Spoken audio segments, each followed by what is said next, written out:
안녕하십니까. 개념이 잡히는 일반 물리학 43장 핵 에너지에 대해서 공부를 하도록 하겠습니다. 앞에서 우리가 핵물리, 그 핵에 대해서 기본적인 얘기를 했었고 핵 붕괴에 관한 얘기를 했었죠. 근데 그 중에서 핵 붕괴가 일어나는 이유가 뭐냐? 불안정한 핵이 안정한 핵으로 이제 변환되는 건데 그 과정에서 질량이 변하죠. 질량 결손이 생기면서 그것들이 이제 에너지로 바뀌는 거죠. 그것을 이제 43장에서는 우리가 써먹기 위해서 그 핵 에너지를 이제 따로 자세하게 들여다보자 하는 겁니다. 자, 우리가 이제 자연에서 얻는 에너지가 원자로부터 얻는 에너지가 있고 핵으로부터 얻는 에너지 그런 것들이 있어요. 근데 이제 원자로부터 에너지를 얻는다 그럴 때는 그 전자들이 들랑달랑 하다가 아니면 이제 껍질에서 오르락내리락 하면서 빛이 나오거나 그런 거죠. 그래서 바깥 껍질들이 재배치되는 건데 핵으로부터 에너지를 얻는 것은 비슷해요. 그 안에 핵을 구성하고 있는 핵자들이 이제 재배치될 때 에너지 차이가 나서 에너지가 방출이 된다. 그런 겁니다. 그럴 때 이제 이 과정에서 그 에너지의 크기를 우리가 가늠하려면 어떻게 하면 되냐면 그 핵자 하나, 그러니까 양성자하고 중성자가 질량이 똑같지 않죠. 근사적으로는 질량수는 같은 1인데 질량수는 1이지만 질량 자체는 같은 1이 아니죠. 그래서 질량 차이가 나기 때문에 이렇게 재배치되는 과정에서 양성자하고 중성자의 개수가 달라질 수가 있어요.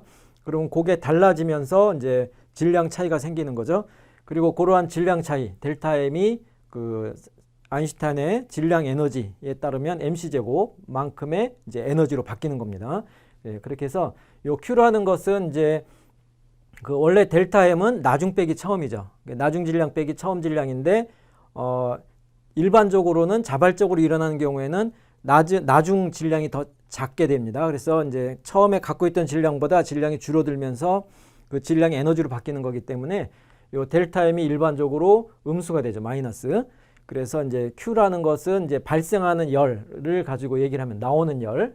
그렇기 때문에 질량이 마이너스인가 그 마이너스를 따로 곱해줘서 발열되는 그런 경우에 이제 양수의 값을 갖는 에너지로 정의된 겁니다. 그래서 Q가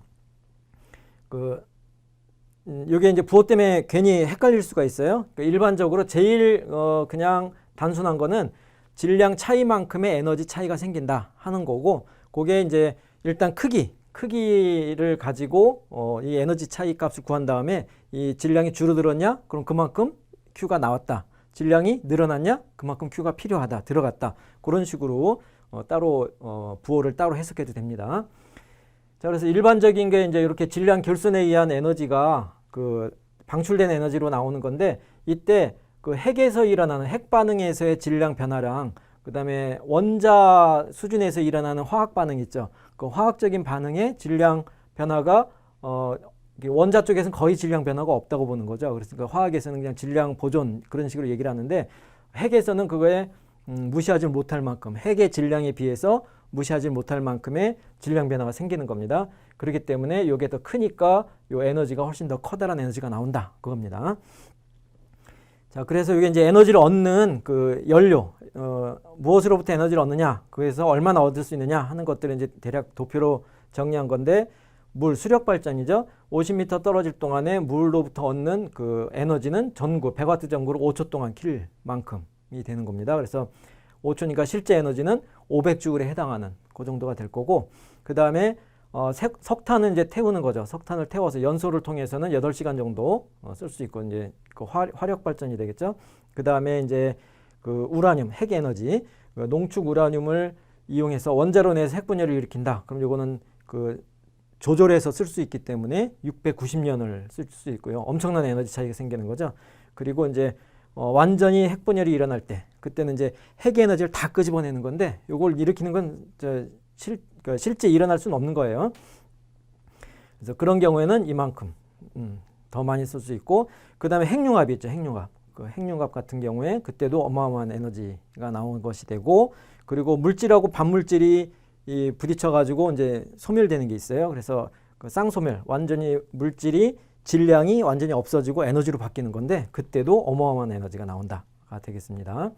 자, 그래서 요 43장에서는 요 핵분열하고 핵융합에 해당하는 에너지가 어떻게 우리가 써먹을 수 있느냐, 얼마나 나오느냐 하는 것을 들여다보게 되겠습니다. 자, 핵분열 과정인데요. 그 32년도에 체드윅이 중성자를 발견했죠. 그리고 이제 페르미가 중성자를 이용해서 원자에 충돌시키면 이때 이제 새로운 방사성 원소들이 생성이 되면서 이 중성자를 이용하면은 중성자는 이제 원자에게 쿨롱인 반발 힘을 안 받죠. 전하가 없기 때문에. 그래서 중성자를 가속시켜서 때리면 원자에까지 부딪히게 만들기가 쉽다는 얘기죠. 양성자보다 또는 알파 입자보다.